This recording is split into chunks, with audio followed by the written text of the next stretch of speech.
Hello and welcome back to Stoned in the AM. Today is Monday, March 23rd, 2015, and I'm going to be bringing you the news today.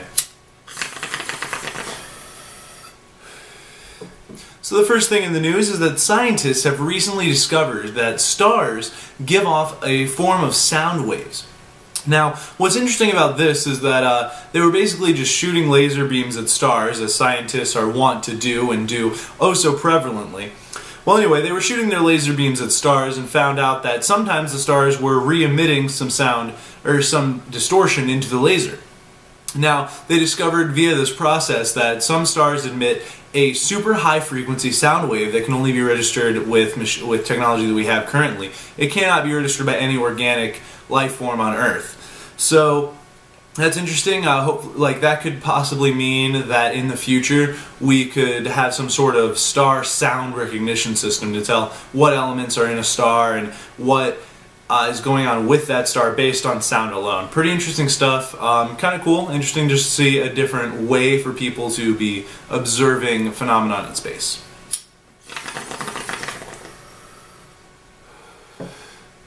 Alright, a second story for the day comes from the future, basically. So there was a man who had lost both of his upper limbs, both of his arms, up to the shoulder. He's a double amputee, and he signed up to be the first person to get prosthetics that were completely neurally aligned to him. So he was basically given a casting form like fit suit that had two arms attached to it that he could control entirely with his mind. Now, this is some futuristic technology. This is some stuff we've been dreaming about since Star Wars. A completely functioning prosthetic limb. Amazing, super cool.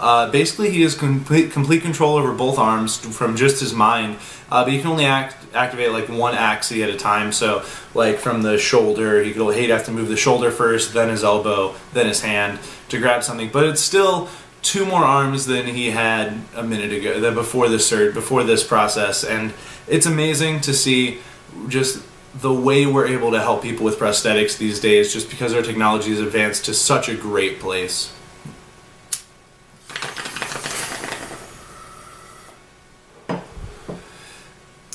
Alright, our next story is about a site in China called greatfire.org. Or, well, a Chinese site. It's specifically a site to help get around a lot of the blocked sites that are in Chinese system currently. So basically, in China, there's a lot of sites that are completely censored or completely regulated and blocked off from. And this site, greatfire.org, normally helps people in China or other countries where they have restricted internet access be able to access those sites that they normally can't. Now, why I'm bringing this up is that they have recently been under a intense DDoS attack. Now, it's basically when someone has a computer refreshing the site and pinging it and sending all this just basically confirmation data that bogs down the site and takes up more bandwidth, etc.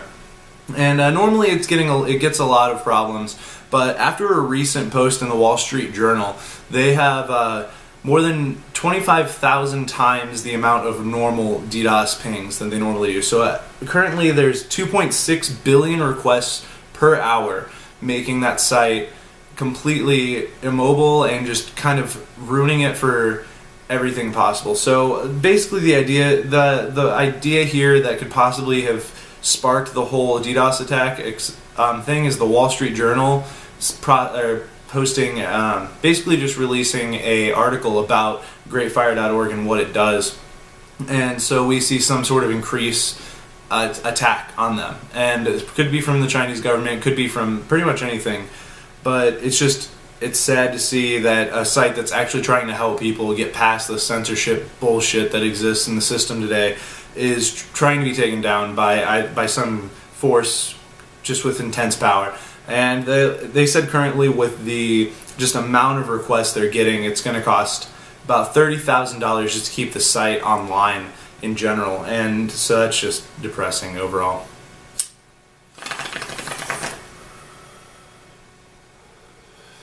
But hopefully the site stays strong and we get to see it really flourish into something that helps people all over the world. Alright, my next story is Costa Rica has recently gone 75 days on completely renewable energy. They have not burned any fossil fuels in Costa Rica since last year. So in all of 2015, they have been completely reliant on alternative sources of fuel. Mostly they were able to get by because they had a lot of rain and they rely a lot on hydroelectric power, and so that was able to keep their city going for at least the first couple months. But in general, Costa Rica actually has 94% of all of their energy consumption comes from renewable resources. So it's really cool. It's great to see a country being able to completely come down on just really getting all of its stuff together and focusing on renewable resources and trying to cut out some of these resources that aren't going to be a thing in the future.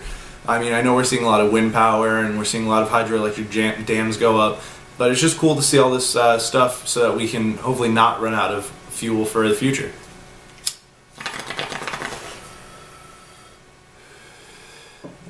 Alright, for our Marijuana Minute today, this one's going to be kind of short. Basically, CPAC, which was it's the annual Republican meeting, met up, and they were doing their basic usual discussions, and the topic of marijuana ended up coming up a lot this year. So basically what we're going to see is that 2016 is going to be the year that marijuana decides which president ends up making it into office. With it being such a highly prevalent cause and such a highly discussed topic, we can't see presidents ignoring this fact, presidential candidates ignoring this fact. We have to see them addressing it. We have to see them really giving it a good, thorough go-over when they're giving their speeches, when they're deciding what they're going to be doing, and when they're telling you what they're going to do in office. Focus on their marijuana policies. It's interesting because that's going to be a big heavy hitter for swaying people to one side or the other this year, is going to be how the marijuana policies hold up, because that's just a question everyone currently has on their mind. That's a question everyone's waiting to see what's going to happen with. It's something that's currently developing in other states, and it's something that other states are constantly adopting right now. It's just a trend that is going to be moving, and next year's election, 2016, will be decided by the campaigners' decisions against the marijuana policies. So that'll be cool, interesting to see. Again, just be looking out for what marijuana policies certain presidential candidates are going to be going for, because they will definitely have a stance.